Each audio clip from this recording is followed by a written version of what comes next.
why TVNZ and RNZ are a waste of time, space, and taxpayer funds. And, this is over and above the fact that most of the woke journalists and reporters are rainbow queer, third-rate op-ed writers and propagandists. Nothing close to be classed as a genuine credible journalist. Unlike independent media such as The Platform, state-sponsored mainstream media is owned by the government or entities closely affiliated with the government. Funding for mainstream media typically comes from government budgets and some public advertising.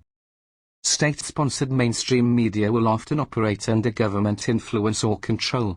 Editorial decisions may be subject to censorship, government directives, or political agendas, leading to biased or limited coverage of certain topics. Mainstream media frequently exhibit bias towards the government's interests, initiatives or ideologies, promoting positive coverage and downplaying criticism. In essence, mainstream media are frequently nothing more than propaganda mouthpieces for the government who promote national agendas, policies, and ideologies. In New Zealand's case, state-sponsored mainstream media were bought and paid for by the disastrous Ardern Hipkins government, and still remain left-bent, bribed, and corrupt, today. Look no further than the terms and conditions of the race-based public interest journalism fund, as recently explained by the right-hand Winston Peters, leader of the NZ First Party.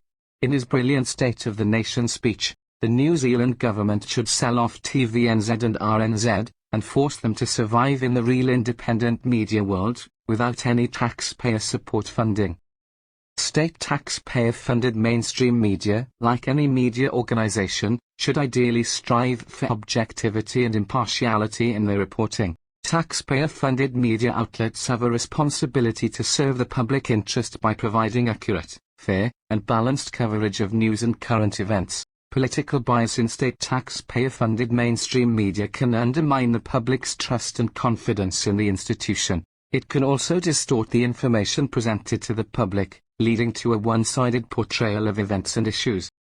Ultimately, the goal of state taxpayer-funded mainstream media should be to serve the public interest by informing citizens accurately and impartially, fostering democratic debate, and holding those in power accountable.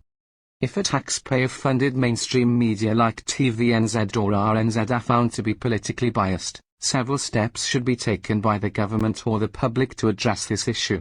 The government can implement measures to enhance transparency and accountability within the media organization, by including regular audits, public disclosure of funding sources, and mechanisms for complaints and feedback from the public. Establish an independent regulatory commission to oversee the operations of taxpayer-funded media, to help ensure adherence to impartiality and fairness standards. The commission could investigate complaints of bias, assess editorial practices, and recommend corrective actions if necessary. Implement special professional development programs and training for journalists and editors to promote adherence to journalistic standards of objectivity, balance, and fairness. Providing resources and guidelines for ethical reporting can help mitigate bias in news coverage. The public can play a role in holding mainstream media accountable by raising awareness of bias, voicing concerns through public forums, and advocating for major reforms to improve impartiality and transparency.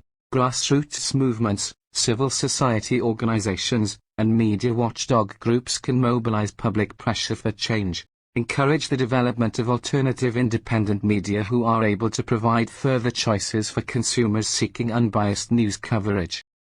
Ultimately, addressing political bias in taxpayer-funded state-sponsored mainstream media requires a multifaceted approach involving collaboration between government, the media outlets, journalists, and the public to uphold the principles of press freedom, accountability, and democratic governance. New Zealand is desperately in need of some, if not all, of the above actions. Thank you for listening. Geraint, on behalf of WhangareiTim.